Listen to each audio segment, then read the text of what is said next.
Bueno, señores, nuestro invitado siguiente es un periodista de larga data, a pesar de su edad. Dirige un medio, el periódico de mayor circulación en la República Dominicana, el periódico El Día. Él es José Patricio Monegro, con quien mi colega Edith Feble ha conversado ampliamente y ha dado una mirada global a lo que ha sido el discurrir de este año 2023 y las principales noticias, ¿verdad?, que pasaron por su mano. Yo sé que han sido bastantes, que tienen que ver no solo en lo nacional, sino también en lo internacional, un renglón que él maneja muy bien porque ha sido corresponsal en la República Dominicana, o lo fue durante muchos años, de la Associated Press o la agencia AP, la agencia norteamericana de prensa. Así es que te dejo con Monegro, Edith. Monegro, buenos días. Muy buenos días, Edith. De verdad que para mí es un placer conversar contigo, porque entre periodistas lo que hacemos es conversar. Monegro, si fueras a decir los puntos fundamentales de este año que termina, que hemos dejado atrás, ¿cuáles serían? Mira, no podemos perder de vista que este ha sido un año preelectoral. Preelectoral sui generis porque es un año que ha estado marcado por un fenómeno global que uno pensaba que este año se iba a empezar a solucionar, que es el tema inflacionario. Yo creo que a nivel mundial hemos estado marcados por el tema de la inflación como fenómeno global, fenómeno que se inició en febrero del año pasado, pero que se han ido sumando una serie de elementos en la economía internacional, que ha sido lo que ha marcado el país, entonces el mundo. Dentro del marco de esa inflación están las medidas antiinflacionarias que nosotros como país hemos tomado, que luego se han aplicado en otros países, como por ejemplo la reducción del circulante. O sea, el Banco Central, con el aumento de las tasas de referencia, lo que busca es reducir circulante. Entonces, eso también ha hecho que el nivel del crecimiento de la economía se haya reducido. Entonces, las medidas para combatir la inflación han hecho que el nivel de crecimiento de la economía dominicana se haya reducido. O sea, hemos logrado exitosamente bajar el nivel de crecimiento de la inflación. No es que los productos han bajado, es que el ritmo en el que iban creciendo ya no más. se ha reducido, el ritmo en que iban creciendo. Entonces, pero eso también, esas medidas han hecho que el crecimiento de la economía nacional se haya reducido. Eso es lo que tiene que ver en el aspecto económico. En el aspecto político, yo creo que aunque era crónica de una muerte anunciada, la definición de los candidatos presidenciales y la definición de Luis Abinader como candidato a la reelección. Digo crónica de una muerte anunciada porque la Constitución se lo permite y todos sabíamos que no iba a dejar pasar él la posibilidad de repostularse. Y yo creo que también otro elemento importantísimo que ha marcado todos estos últimos meses, el final del año, los conflictos con Haití. Conflictos tanto en los que nos atañe directamente a nosotros, como fueron las medidas adoptadas por la República Dominicana con el cierre de la frontera y por la construcción de un canal, como también el fenómeno propio interno de Haití, el tema de la violencia y el control de las bandas de más del 70% del territorio haitiano. Y en materia diplomática, yo creo que fue muy importante la participación del presidente Luis Abinader en el Consejo, en la Asamblea General de las Naciones Unidas, y tú me dirás, ¿por qué esta vez es importante si lo hace todos los años?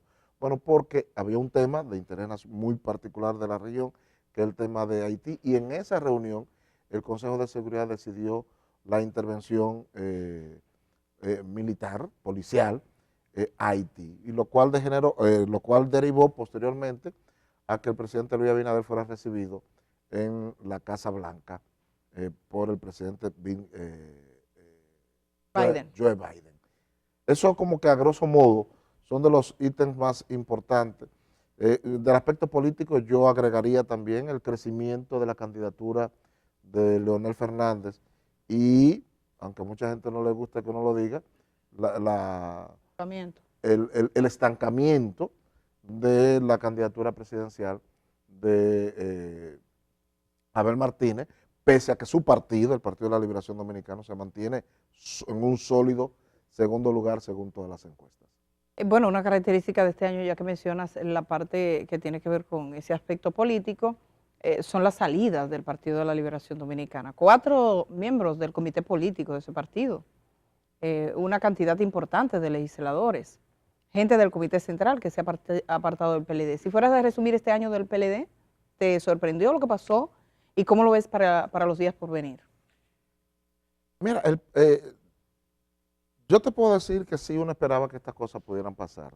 Lo que sí me sorprendió fue la cantidad. O sea, miembros del comité político del Partido de la Liberación Dominicana, que uno lo entendía bastante estables dentro de esa organización, dieron un paso que a uno verdaderamente lo sorprendió. Uno sí sabía que en la medida que se fueran acercando las elecciones, Leonel Fernández iba a seguir nutriéndose de dirigencia del Partido de la Liberación Dominicana. Creo que un fenómeno importante, que todavía a mí habrá que explicármelo, el resultado de ese fenómeno, es una alianza extrañísima. El propio Danilo la consideraba de extraña, porque es una alianza de unos partidos que están disputándose el poder entre ellos también. Claro. Y no solamente el poder, el posicionamiento. Y en una grabación de esas, señores, ya uno tiene... No se sienta hablar en confianza con nadie porque todos lo graban. Es una característica de este tiempo también. Sí, que es una característica de este tiempo. En una conversación que tenía Danilo Medina con un grupo de dirigentes, decía algo que es absolutamente cierto. Lo que pasa es que difundirlo políticamente no fue correcto. Quien hizo eso hizo una maldad política. ¿Qué decía Danilo Medina? Que es una alianza que terminadas las elecciones municipales, cada quien se vaya a dormir para su cama. ¿Por qué? Porque el 19 de mayo del 2024, el PLD y la Fuerza del Pueblo van a tener una batalla campal, porque el que quede en tercer lugar va a quedar muy disminuido para el futuro. Entonces, es una alianza de gente que van a estar, porque todas las encuestas te indican que el 19 de mayo, en primer lugar va a quedar Luis Abinader. Esto no quiere decir que vaya a ganar en primera vuelta. Pero que va a primer lugar. Que va a quedar en primer lugar en esa elección el 19 de mayo de la primera vuelta. Aunque las elecciones se decidan en segunda vuelta, pueden decidirse en primera vuelta, pero aunque se decidan en segunda vuelta, en primera vuelta, quien quede en tercer lugar entre la Fuerza del Pueblo y el Partido de la Liberación Dominicana, corre el riesgo de ser absorbido por la organización siguiente, porque tiene liderazgo con un mismo origen, pero además que se hacen una alianza desde ahora para las municipales, ya hay un entendimiento entre la base. Entonces, ¿qué es lo que demostraría? Estarían ellos participando, sin proponérselo, en una especie de ley de lema. ¿Tú te acuerdas la ley de lema que tanto propugnaba doña Milagro Germán cuando el PLD tenía... Milagro Ortiz Bosch cuando el PRD tenía sus líos. Sí. Bueno, pues sin proponérselo, el antiguo PLD está acudiendo a una ley de lema, porque en la elección del 19 de mayo van a ver cuál de las dos facciones del PLD, que ahora como están en alianza, cuál de las dos facciones del PLD es la que tiene más incidencia en la base del antiguo PLDismo, que van a ir divididos, pero es el antiguo PLDismo, Fuerza del Pueblo y PLD. Es su misma base. Es su misma base. Una cosa es que el año 2024, que llegue, es un año clave. Habrán elecciones. ¿Cómo crees que esto va a cambiar en materia de la política económica, de las prioridades del Estado, en la relación partido, gobierno, sociedad?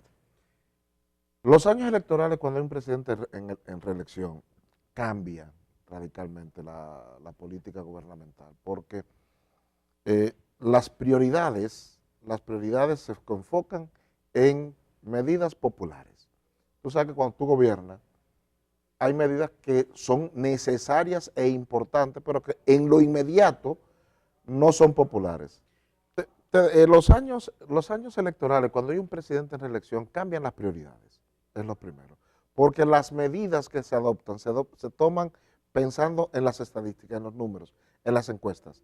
Son medidas populares. Entonces, en las medidas de Estado, de gobierno, cuyos efectos son a largo plazo, pero que inmediatamente generan malestar o conflicto, no se adoptan en años electorales cuando hay un presidente en elección. Por lo menos no se adoptan antes de celebrados los procesos electorales. Y eso tenemos que acostumbrarnos, tenemos que ver. Yo estoy seguro que va a haber un incremento del gasto público en los primeros meses del año 2024. Vamos a ver a un presidente de la República que durante todo su ejercicio ha sido muy asequible, ha sido muy cercano a la gente. Yo creo que eso lo vamos a ver un poco más, con mayor intensidad. Vamos a ver a muchos funcionarios también dedicados a actividades proselitistas. Por eso te digo que en los años electorales de un presidente de elección las prioridades del gobierno cambian, pero también vamos a ver una oposición más activa, una oposición más crítica, una oposición más detallista, una oposición que si desde el gobierno traen de invitada a la Virgen de la Altagracia, van a criticar que la Virgen de la Altagracia porque viene en estas épocas, si ella debe venir el 21 de enero, o una oposición también que va a estar más concentrada también en ver toda la gestión gubernamental, a ser mucho más crítica, lo cual debiera ser siempre así. Pero durante el periodo electoral vamos a ver una oposición mucho más dinámica. Vamos a ver también a un presidente, Leonel Fernández, tirado a la calle.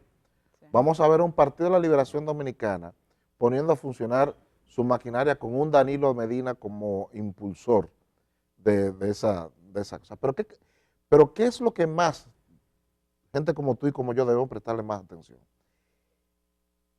El fenómeno de la desinformación, que va a ser vital en este proceso electoral y de lo cual no va a escapar nadie, no va a escapar nadie, ni los niños cantores de Viena, ni la Virgencita de Fátima, ni el Santo Cristo de los Milagros, nadie va a escapar de esta campaña de desinformación que vamos nosotros a ver durante este proceso electoral. ¿Y por qué te digo eso? Porque va a ser una campaña sin sustento ideológico.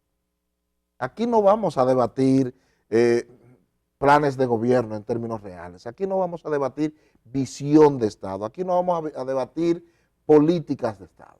Entonces, cuando tú vas a tener unas elecciones sin sustento ideológico, sin base programática, ¿a dónde nos vamos? Nos vamos a las racerías. Que además en este tiempo de redes sociales se miente fácilmente. Ya que eres periodista, director de un periódico y siempre has estado muy cerca del análisis de lo que ocurre con los medios de comunicación, que es un factor y que hemos visto, los tipos de noticias del año 2023, a veces la gente sabe cosas que no le importan, que no son importantes, que no le ayudan a decidir, los llamados influencers, por ejemplo, ese cambio que uno percibe que a medida que pasa el tiempo se profundiza. ¿Cómo ves el año 2023 y ese contexto ya que lo está valorando para el año 2024? Mira, yo creo que ese fenómeno se va a agudizar. Hay los que tenemos mucho tiempo en campaña, sabemos, a la medida que se va acercando las elecciones, se acrecientan dos cosas, las campañas negativas y las campañas sucias, que parecen igual pero son distintas. En las campañas negativas es cuando yo resalto cosas reales, sí, que yo entiendo que la población... Que le va a caer mal. Que le va a caer mal, pero que son reales. Campaña negativa, a Leonel Fernández le van a desnudar las falencias de su gobierno. 12 años de gobierno. Eso va a ser campaña negativa. A Luis Abinader le van a desnudar sus 3 años y pico de gobierno. Eso es campaña negativa, que son válidas. Ahora, también nosotros vamos a tener una campaña sucia en la cual se va a incorporar, porque antes habían laboratorios para campañas sucias, que tú hasta lo identificabas, fulano y fulano. No, ahora nosotros vamos a tener a millones de personas involucrados en las campañas sucias. Y cuando te digo millones de personas es porque el fenómeno que a mí no me gusta utilizar el término fake news, porque si es falso, no es noticia. Exacto. No me gusta utilizar ese término, pero es el término con el que la gente ha identificado ese fenómeno. Ese fenómeno se va a acrecentar. Y el uso de los influencers se va a potencializar. ¿Por qué? Porque te acabo de decir que nosotros vamos a tener una campaña sustentada en trivialidades y en banalidades. Ahí entran los influencers. Y eso es propio, no nos extrañe, es propio de estos tiempos. Y en las campañas lo que vamos a hacer es potencializar eso. La gente que está mirando televisión, si le dieras la clave, ¿cómo librarse de cómo distinguir una noticia falsa de una verdadera? ¿Cuáles son los principales elementos que nos ayudan a identificar cuándo una noticia es verdadera o cuándo es falsa? Mira, la gente es inteligente y lo demostró durante la pandemia. ¿Qué hizo la gente durante la pandemia? Se abrazó a las marcas conocidas, a las cabeceras conocidas y a las figuras personales respetables y confiables. Eso hizo la gente durante la pandemia. Durante la campaña yo no aspiro a eso, porque durante la campaña las pasiones hacen que tú ni veas lo que no quieres ver, ni entiendas lo que no quieres entender. Entonces yo te diría, miren señores, lo que usted hizo en la pandemia, que se fue a las cabeceras conocidas, a las cabeceras respetables que tienen un historial, a las figuras respetables, a las figuras periodísticas que defienden su profesión, que no quiere decir que no tengan posiciones. Ojo, pueden tener una posición, lo que no van a hacer es mentir. Lo que no van a hacer es mentir, no van a utilizar una Hablar mentira. por encargo. O mentir por encargo. Exacto. Mentir por encargo. Eso no lo van a hacer. Pueden tener sus posiciones, porque aquí también nosotros nos rasgamos la vestidura cuando decimos que José Monegro es de tal partido. Miren, el ícono del periodismo de la República Dominicana era miembro del Comité Central de un partido. Y eso no le impidió distanciar su preferencia política con el ejercicio de su profesión. Me refiero a Orlando Martínez. Fue miembro del Comité Político del Partido Comunista Dominicano en el momento que lo mataron. Eso no es pecado. Eso no es pecado. El pecado es contaminar el ejercicio de la profesión con eso. Pero no solamente por ser político, yo soy católico. Entonces, si yo contamino el ejercicio de mi profesión Y excluye otras voces. por mi creencia lo y lo excluyo, estoy faltando el respeto. Primero a mí, segundo a mi profesión y por encima de todo a la gente que confía en mí. O sea, entonces cuando yo digo, vaya a las cabeceras conocidas, ¿cuáles son las cabeceras conocidas? El Día, el Listín, Diario Libre, Hoy, El Nacional, Telesistema, Teleantilla, NCN, CDN, o sea, esas marcas que tienen departamento para generar contenidos periodísticos, porque todas estas marcas que te mencioné tienen una redacción que generan contenido periodístico y que su razón de ser es hacer periodismo. Y que cuando pasen las elecciones van a seguir haciendo periodismo. Y cuando pasen las elecciones van a seguir porque esa es otra. haciendo periodismo. Entonces, eso siempre es confiable. Que se le pueden ir a alguna de esas marcas, de esas cabeceras, se le pueden ir un foul. Claro que se nos va a ir. Se nos va a ir. Pero usted puede estar seguro que si se nos va, vamos a rectificar, vamos a corregir y primero vamos a tratar de que no se nos vaya. Pero si se nos va, vamos a corregir. Pero que resulta que pedir eso en campaña es difícil. Porque en la campaña la gente nada más es más pasional. Y yo nada más creo lo que yo quiero creer. Si yo soy leonelista, cualquier cosa que esté en contra de Leonel, para mí va a ser mentira. Y el que lo diga, lo voy a acabar. Y si está a favor del PRM, te voy a decir vendido. Lo mismo si yo soy PRMista, voy a hacer lo mismo. Entonces, las pasiones durante la campaña hacen que la misma gente se envuelva en esa dinámica. El año 2023 que finaliza, heredó del año 2022 los casos judiciales de corrupción, grandes casos. El año 2023 también fue el año donde se dio a conocer una amenaza contra la Procuradora General de la República. ¿Cómo valoras todo este ambiente? Los expedientes que todavía no han cerrado, siguen en curso, la misma amenaza contra Miriam Germán, los temas del narcotráfico, el sistema judicial en pleno. Mira, yo creo que estos procesos judiciales a nosotros nos han dejado una gran enseñanza. La primera gran enseñanza es, no hay que complicarse demasiado la existencia. Yo creo que los procesos de corrupción desde el Ministerio Público le ha faltado la inteligencia de no complicarlo, más allá de lo complicado que por sí ellos son. O sea, yo veo que dicen con mucho orgullo, que este expediente tiene 12, que la acusación tiene 12,000 páginas. Yo creo que eso ha alargado mucho los procesos. Bajo un sistema judicial que mucha gente no sabe, bajo un sistema judicial que tiene fechas fatales. Los procesos judiciales tienen fecha de término, que si tú no has logrado completarlo al término de un periodo de tiempo, que no lo digo porque la memoria me está fallando, no sé si son 3 años cuando no son complejos y 5 cuando son complejos. Entonces, yo creo que eso ha sido un error táctico del Ministerio Público. Ahora, un acierto del Ministerio Público ha sido ser consistente en las investigaciones de los casos de corrupción. Casos de corrupción que han abarcado también este gobierno. Casos de corrupción, que han abarcado casos... La lotería, por ejemplo, caso de la lotería. la investigación del Instran, que todavía no es un caso en sí mismo. Bueno, empieza ahora, a final de año, o sea, pero ya está apoderado. Ya está apoderado.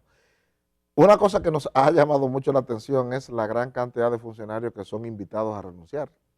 ¿Es una invitación que le hacen? Pero, ajá. Cuando dicen que me voy de licencia, Me voy de realmente licencia. los que se van, ¿Cuál ha vuelto? después casi nadie ha vuelto. Exacto. Entonces, yo creo que es una novedad, especialmente por la gran cantidad que habla bien del presidente Luis Abinader en ese sentido, porque estamos hablando hasta de personas de su círculo cercano que han tenido que salir de estos procesos. Yo creo que nosotros vimos renunciar por un caso de corrupción que aunque no le afectaba a él directamente, pero sí afectaba a su empresa, y que es el caso del ministro de la Presidencia. ministro de la Presidencia, Macarrulla. porque una de sus empresas fue involucrada en un caso, pues el primero pidió una licencia y posteriormente renunció, y así lo hemos visto. No volvió de la licencia. ¿Crees que Hugo Veras regresará de la licencia? Yo lo dudo, porque la historia Dice que no. Dice que no. Monegro, siendo un director de periódico, también además, no solo los hechos nacionales e internacionales, los hechos más relevantes de este año, si lo fuera a decir como enunciado. El hecho más relevante va a ocurrir, está en proceso, entiendo yo. Se inició este año, pero está en proceso. Yo me temo que España va a iniciar un proceso de inestabilidad importante, primero. Segundo, yo me imagino que es por lo que cualquiera empezaría, y yo lo pongo como segundo, es el conflicto Israel-Gaza, que ha conmocionado al mundo. ¿Por qué pongo a España primero que lo de Gaza? Porque lo estoy viendo de la óptica dominicana. Está más próximo. Está más próximo, nos toca más directamente. Yo creo que aquí hay muchos españoles y allá hay muchísimos dominicanos. Nosotros tenemos nuestra puerta de entrada a Europa es y seguirá siendo España. Yo preveo que el año que viene, el año 2024, estaremos viendo una España políticamente convulsa, muy convulsa, por las características que se dieron de la reelección de un Pedro Sánchez, con el apoyo de partidos independentistas españoles, separacionistas, como es el caso de Cataluña, independentistas, como es el caso del País Vasco, que apoyaron con condiciones que fueron aceptadas. Y eso va a generar en España mucha convulsión. Nosotros estamos en un proceso de lograr un mayor acercamiento con la Unión Europea, estamos en un proceso de que España nos apadrine la eliminación de la visa Schengen. Nosotros tenemos que hacer una tarea. Eso yo entiendo que a nosotros los dominicanos nos toca más. Ahora, a nivel internacional, global, tenemos indiscutiblemente el tema de Gaza y la intervención, la respuesta, yo creo que desmesurada de Israel al acto criminal y terrorista de Hamas, porque fue un acto Sí. criminal, terrorista de Hamas, de los palestinos, como usted quiera llamarle, y creo que ha generado una respuesta, entiendo yo, desproporcionada de Israel. Creo que eso a nivel global. Pero a nivel internacional también no podemos obviar Haití. Se ha aprobado una fuerza de intervención que va a estar liderada ¿Por por Kenia? por Kenia. Es importantísimo eso para nosotros los dominicanos. No te voy a hablar del conflicto fronterizo porque es un conflicto local, no entra No es entre global. el marco internacional. Y la otra cosa que yo estoy empezando a ver con mucha preocupación es que Estados Unidos se está debatiendo entre dos candidatos que no están aptos para Ninguno. gobernar Estados Unidos. Ninguno de los dos. Ni Joe Biden. Yo creo que Joe Biden no está en condiciones físicas de gobernar Estados Unidos por 4 años.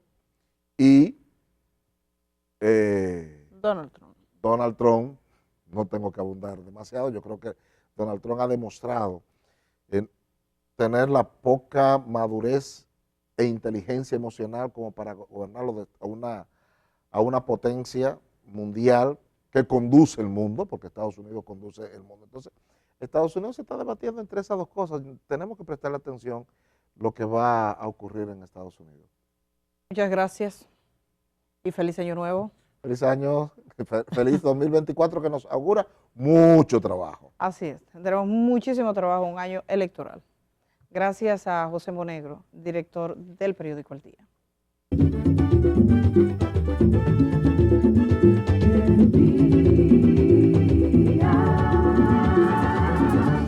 Interesante, una entrevista entre dos periodistas siempre será interesante, ¿verdad?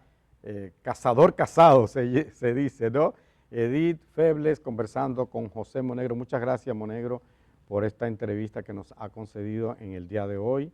Es una entrevista que se grabó diferido, pero bueno, me parece muy interesante porque ha evaluado los principales hechos noticiosos acaecidos durante este 2023.